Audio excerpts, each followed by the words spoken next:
What are thoughts on keto, less than 100 grams of carbs a day? I'm not a fan of it. Simple answer.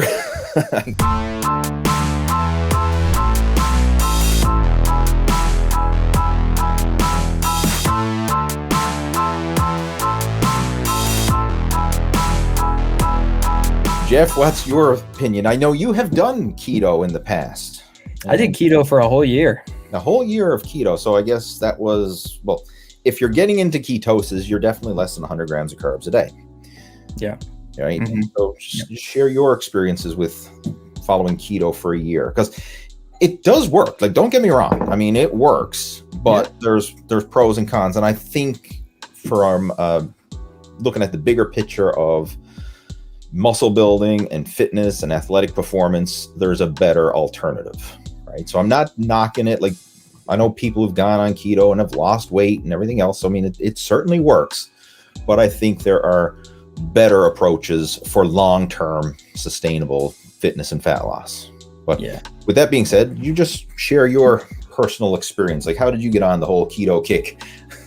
I got on keto because my wife came home from work one day and she's like, I got a friend of mine and she's doing keto at work and she's lost all this weight in so little time. And so that's how we got into it to start.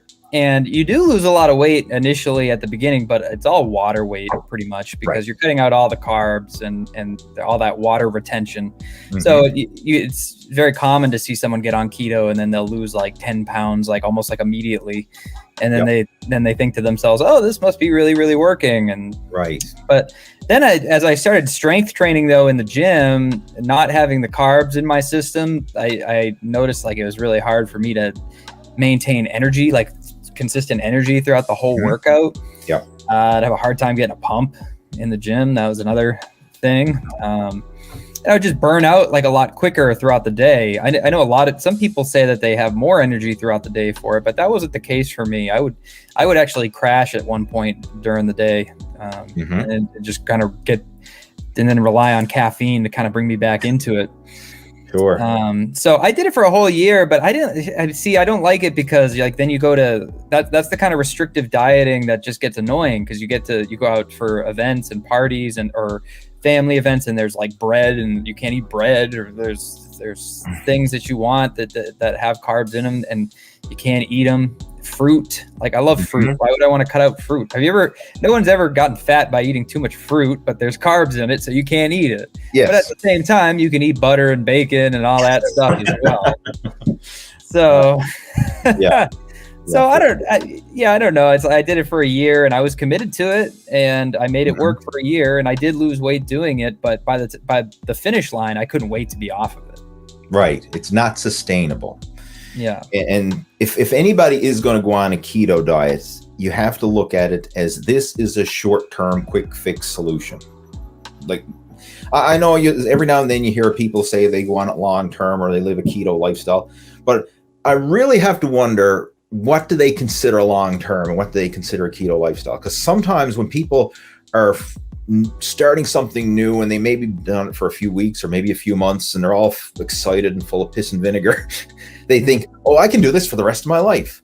And then you talk to them 6 months or a year later and it's like, they're back to the bread and the pasta and then the and the chips and the cake and the cookies and then everything else, and then the weights pile back on again. So a lot of times we think in the short term that, oh, it's working, I'm enjoying the results, and they're on that dopamine rush that they think, oh, I can do this for the rest of my life.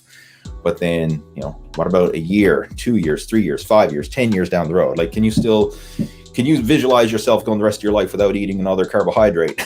Probably not, right? I certainly couldn't. No. So it's not a long-term thing. Now, it has its place in certain situations, but from a practical point of view, I'm not a fan of it.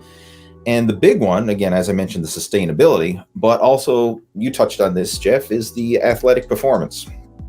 Carbohydrates are your high octane fuel. So if you're doing high intensity exercise, that's what you're running on. Fat is a low octane fuel. Fat is the stuff you're burning for low activity, low energy. Like right now, we're sitting on our asses, we're talking, doing a video chat, we're burning primarily fat because it's a low octane energy. That's their slow, steady state energy. If we were to get up and start working out, we're tapping into glycogen, glucose, that's carbohydrates. So that's your high octane fuel. And if you don't have that high octane fuel in your system, you're going to feel very weak when you're in the gym. Like you mentioned, you don't get a pump, and it severely limits your fitness performance and your energy output. Yeah, that's a big thing. And it's terrible for muscle growth. Trying to build muscle on a low carb diet, very hard to do. Yeah. So I'm not a big fan of it personally, and I don't follow a low carb diet. The lowest that I will go is I will have a 1/3 ratio with my macros. So like 1/3 carbohydrates, 1/3 protein, 1/3 fat. And that's actually a very good diet template to follow. Like a lot of people ask, like, how many calories or how many macros, what's the split? Try for a well-balanced diet. 30 your calories from protein, 1/3 from carbs, 1/3 from fat. And that works really well. And I find when you eat a balanced diet, you avoid a lot of the pitfalls. You don't get the mood swings and the energy fluctuations and the ups and downs. You actually feel very stable and satiated when you eat a well-balanced diet. And I actually wrote a blog post about this up on my website. If you do a search for Lee Hayward, what's the best diet, you should find that. It's up on my main website, leehayward.com.